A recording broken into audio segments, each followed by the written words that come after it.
सर्वप्रथम सबसे पहले मैं आप सबका स्वागत करता हूं, क्योंकि पत्रकार जगत एक तरह से अपनी बात को समाज को नीचे से लेकर सुधार तक की बात बड़ा महत्वपूर्ण पायदान है और संविधान में भी चौथा स्तंभ लोकतंत्र का मानते हैं। आपका स्वागत। पिछले दिनों अगर कुरुक्षेत्र की बात करें, कई मुद्दे हमारे सामने थे, जिसमें बाल विवाह एक मुद्दा था, अशिक्षा, बच्चों का एडमिशन ना होना, बाल मजदूरी, भिक्षावृत्ति और नशा। ये बड़े गंभीर मुद्दे कुरुक्षेत्र के हैं। अलग अलग समय पे हमने जागरूकता अभियान चलाए।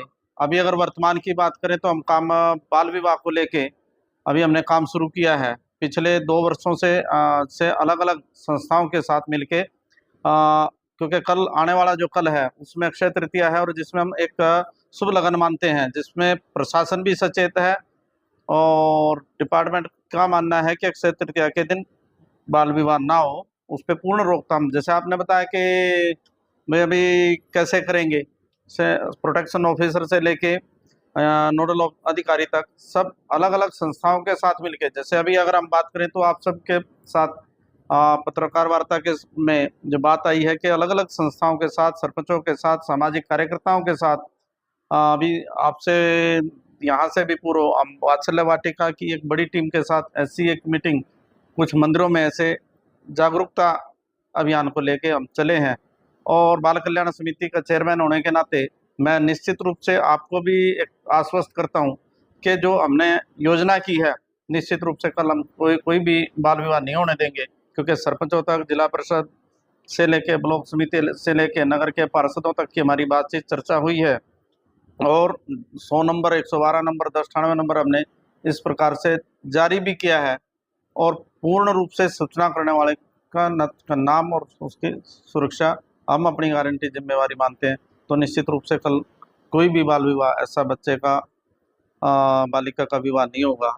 जैसे कहते हैं कि माँ बाप मानते हैं चलो एक अच्छा लगन है, लड़की के हाथ पीले कर दें, परंतु हम उसको ठीक नहीं मानते। से बाल कल्याण समिति की पूरी टीम संस्थाओं के साथ, आपका बड़ा अभियान है, पिछले 2 वर्षों से आप प्रदेश भर में अलग अलग माध्यम से आप चर्चा प्रचार करते हैं, परंतु कुरुक्षेत्र अपने आप में माननीय मुख्यमंत्री नायब सैनी जी का पूर्ण सामाजिक मुद्दों के साथ योगदान, सहयोग, मार्गदर्शन मिलता है। कल भी आपने देखा होगा सिरसा में नशे को लेके एक बड़ा कार्यक्रम कि नशे के खिलाफ एक मुहिम चले, तो कुरुक्षेत्र हमारा सीएम सिटी है और बड़ी संजीदगी से सारा समाज काम करता है। निश्चित रूप से जब समाज साथ है तो समाज कल्याण भी संभव है। क्या कहेंगे आज पत्रकार वार्ता पर इस विषय पर? नमस्कार जी, मेरा नाम रितु रानी है, मैं सामाजिक कार्यकर्ता हूँ। सबसे पहले तो आप सभी का यहाँ आने पर बहुत बहुत स्वागत है, धन्यवाद है। हमारी संस्था MDD ऑफ इंडिया जो बच्चों के हित के लिए कार्य करती है, just right for children alliance का पार्ट है, जो भारत के 400 से अधिक जिलों में कार्य कर रही है।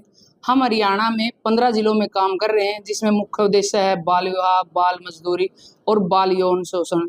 आज का जो हमारा मुख्य उद्देश्य है, जिसके लिए हमें ये एक प्रेस कॉन्फ्रेंस बुलवाई है, बाल विवाह, क्योंकि बाल विवाह भी एक गंभीर समस्या है। आज़ादी के इतने वर्षों के बाद भी आज भी कहीं ना कहीं हमारे समाज में ये बुराई है, पनप रही है और बच्चों के अधिकारों का हनन हो रहा है।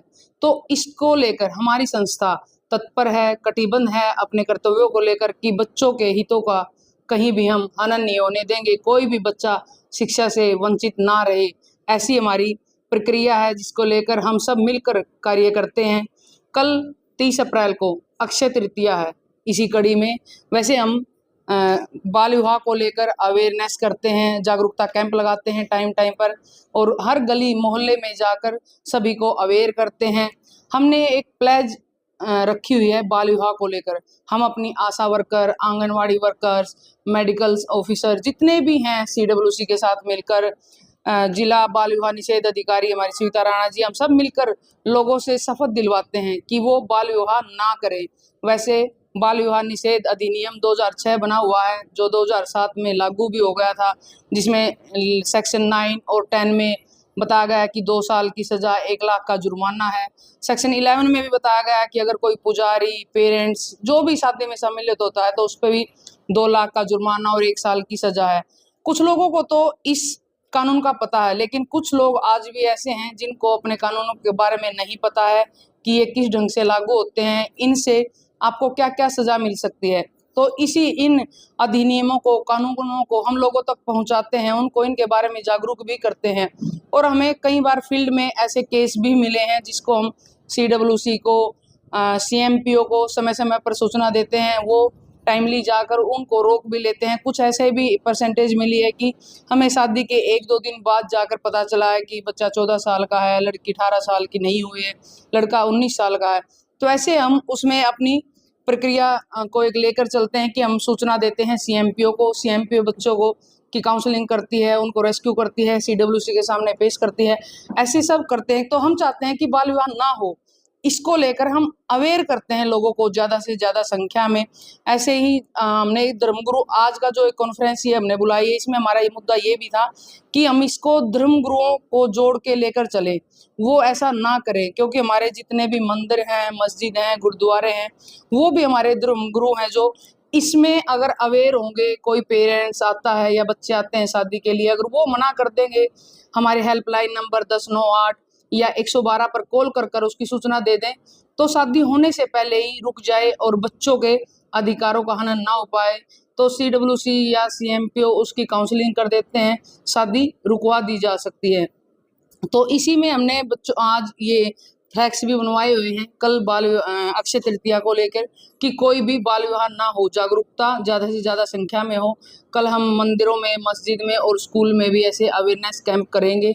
अगर आपके माध्यम से हम यही कहना चाहेंगे कि आपको भी कहीं लगता है कि बाल विवाह हो रहा है तो उसकी सूचना सरकार को दे, या जो भी आपके माध्यम से हमें देख रहा है तो उनसे भी हम यही अनुरोध करेंगे कि अपने बच्चों के अधिकारों को ऐसे ना छीने, उनको पढ़ने दे, शिक्षा से वंचित न रहने दे, क्योंकि एक बच्चे के ऊपर मानसिक, शारीरिक, सामाजिक हर तरह का प्रभाव पड़ता है।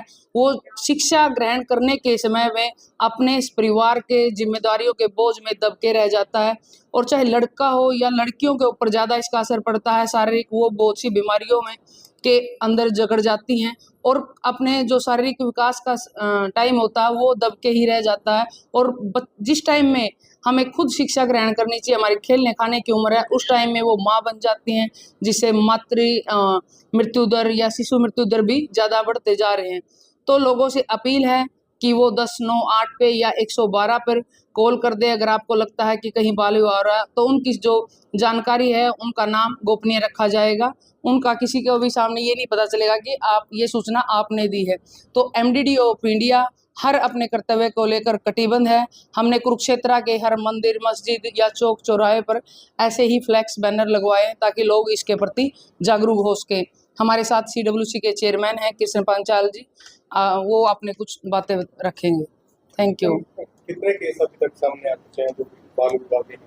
सर केस टाइम अगर पिछले साल की बात करें तो ऐसे हमारे समाज से कुछ 8 केस थे, जिनमें से 6 केस ऐसे थे कि शादी होने से पहले ही हमारे कम्युनिटी सोशल वर्कर थे, जिनको पता चला कि यहाँ शादी की तैयारियां हो रही है, कुछ दिन के बाद या महीने के बाद शादी है, तो उनको रुकवा दिया गया था। हमने एप्लीकेशन CMPO को दी, CMPO ने समय पर जाकर उसमें अपनी भागीदारी ली और उन शादियों को रुकवा दिया गया। 2 केस ऐसे मिले थे लास्ट ईयर की उसमें FIR हुई, क्योंकि पेरेंट्स जब नहीं मानते या बच्चे नहीं मानते तो उस अवस्था में यही हो जाता है कि FIR जरूरी हो जाती है। ऐसे ही अभी हमने पिछले हफ्ते भी 2 केस मिले हैं, हमारे इकसाबाद का और लाडवा का। दोनों केस ऐसे हैं कि जिसमें बच्चों की शादी हो चुकी थी, लड़का और लड़की दोनों की ही उम्र कम थी। तो हमारी बाल विवाह निषेध अधिकारी मैडम ने DC के सामने संज्ञान में लाए ऐसे मामले, और उनको अभी बच्चों को रेस्क्यू किया गया था। पेरेंट्स को भी समझाया गया कि जब तक बच्चे 18 साल के नहीं हो जाते उनको लड़की को नहीं भेजा जाएगा। कितनी टीमें काम कर रही हैं इस बाल विवाह रोकने के लिए? सर हमारी संस्था से कुरुक्षेत्र में 5 टीम बनी हुई है जो लोगों को अवेयर करती हैं, जागरूकता कैंप लगा रही हैं, हम लोगों को प्लेस दिलवा रहे हैं और स्कूलों में भी बच्चों को अवेयर कर रहे हैं। साथ में CWC रहती है और चाइल्ड मैरिज प्रोटेक्शन ऑफिसर की टीम रहती है जो लोगों को अवेयर करते हैं।